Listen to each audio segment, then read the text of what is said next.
saya ingin menyampaikan ucapan selamat kepada Kompas dengan seluruh staf wartawan dan juga jurnalis atas ulang tahun yang ke-55. Saya membaca Kompas tentunya sejak di Makassar, mungkin sekitar 50 tahun yang lalu. Tetapi dibutuhkan suatu informasi yang mempunyai latar belakang, analisa yang baik, dan juga suatu hal yang memberikan pencerahan kepada masyarakat. Terus sekali lagi saya ucapkan selamat, semoga tetap menjadi bahagian yang menjadi kompas untuk masyarakat kita dengan objektif, dengan independensi yang kuat, tapi tetap memberikan suasana demokratis. Dibutuhkan kritikan.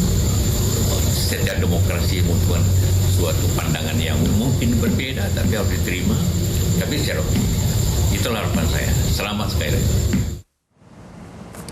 Ya, saudara, yang lain akan kami sampaikan. Tadi ucapan selamat dari para tokoh untuk HUT Kompas. Ya, dan Pak JK salah satu yang juga sering menulis, tampil juga di Kompas, dan bahkan hadir juga untuk beberapa diskusi juga untuk harian Kompas. Ya, Pak JK mungkin salah satu orang yang mengetahui banyak mengenai Kompas. Betul.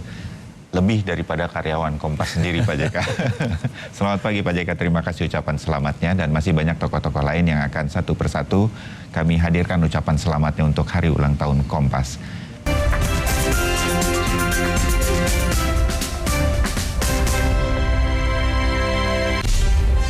55 tahun menjadi bagian dari perjalanan bangsa Indonesia. Kompas mengapresiasi para mitra yang berperan sebagai kawan dalam perubahan.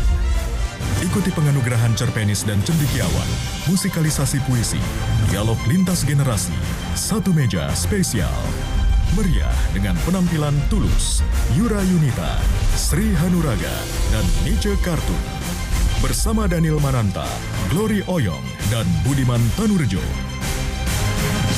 Jadilah saksi HUT ke-55 Kompas, kawan dalam perubahan. Minggu 28 Juni pukul 8 malam, live di Kompas TV.